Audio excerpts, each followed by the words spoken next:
Okay, so we are speaking with Cord Crowthers, who is the owner of Prestige Fight Club MMA out of Saskatchewan, as well as Executive Sports Marketing and Management Group, who manages Charmaine Tweet, who is the only female pro MMA fighter out of Saskatchewan. That's correct. And we just found out today that our Parliament passed Bill S209, which legalizes pro MMA in Canada. So, what are your thoughts on that? It's very exciting right now. It's something that a lot of groups have been working for in Canada for many years. And with the UFC and the clout of the UFC, the Canadian office, as well as Dana White coming in, they helped to get this passed through sooner than we ever thought possible. So now that pro MMA will be legal on a Canada across the board, which is really exciting for the sport, especially here in Saskatchewan. So, the last time we talked to you, you mentioned that there would be a bit of a race to see who would get the first pro show in Saskatchewan. Do you think Prestige will be the first one now that it's legalized? Well, we definitely have the wheels in motion to do that. There's a lot of things that have to happen first still. Obviously, the bill has to go to royal assent, which is not for another probably a week or two. And after that, there's still no commission in the province. So it's not like we can just go into a commission and say, okay, we're ready to go. We have to still have a governing body to oversee this.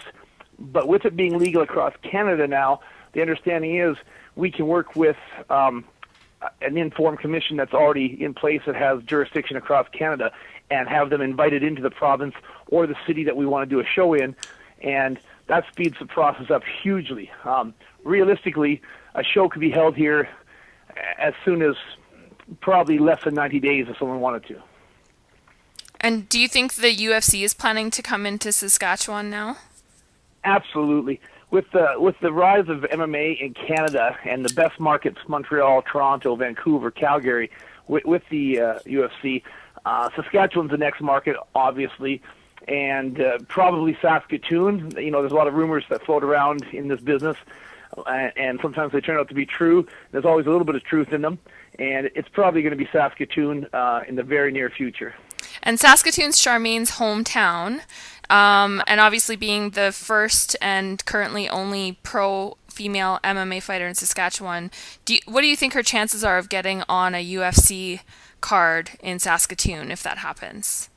Well, we've been lobbying a little bit for the last little while to try to work with the UFC, but being the only pro athlete, and she's currently ranked number 5 in the world at 145, which we all know the UFC right now is currently only doing the 135 division for the women, and Charmaine has fought at the best at 145.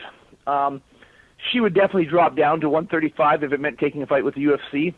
If it was in her hometown, the chance to fight for the UFC in Saskatoon, we would do whatever it takes to drop to 135 to make that happen. And it only stands to reason that she'd be the obvious choice, fan favorite, hometown girl, and she is a top 10 ranked fighter in the world right now. So yeah, we fully expect to be on a card in Saskatchewan. Does Charmaine want to fight Ronda again? Like, she fought her about 2 years ago, was it? Yeah, but just over 2 years ago, it was Charmaine's pro debut. She didn't go amateur because there was no fights for her. She went and took a pro fight and went straight to Ronda, and that was at 145. Absolutely. Charmaine 2 years ago is obviously not the fighter she is today. She's on a huge win streak. Her last 3 fights finishing in the first round, 4 out of her last 5 fights being a finish. We would obviously definitely take a fight with Ronda if the opportunity came up, and even if it had to be at 135, which obviously it would be. We would definitely do what it takes to take that fight. And so she's on a winning streak now. What's her current record? It's 4-3 right now. Has her last win last Saturday night over Amanda Bell, first round rear naked choke, and so she's 4-3 with a 3-fight win streak, all in the first round, and she's finishing all her fights. Wow. And what's next for Charmaine? Fingers crossed. We're really hoping to fight for Invicta. Charmaine's fought all over the world. She's fought for smaller promotions. She's fought for larger promotions. But right now, for women, the number one place to be is Invicta, unless you're a 135er.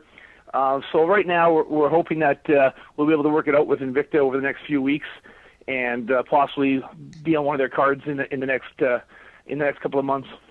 So she's traveled quite a bit. Is that just for experience, or is that because there's a shortage of fighters in Canada right now for her? A little of both. There's not a lot out there for big fights. When you get up into the caliber that these girls are at right now, you have to be careful what fights you choose. And there's been opportunities in India and in England and in the U.S. of course. We like to fight at home. Obviously, we just fought in BC, Canada last weekend, and she loves to fight at home due to that. Family and friends can come, and it's not that big a travel. But she'll take a fight pretty much wherever, as long as it's the right fight.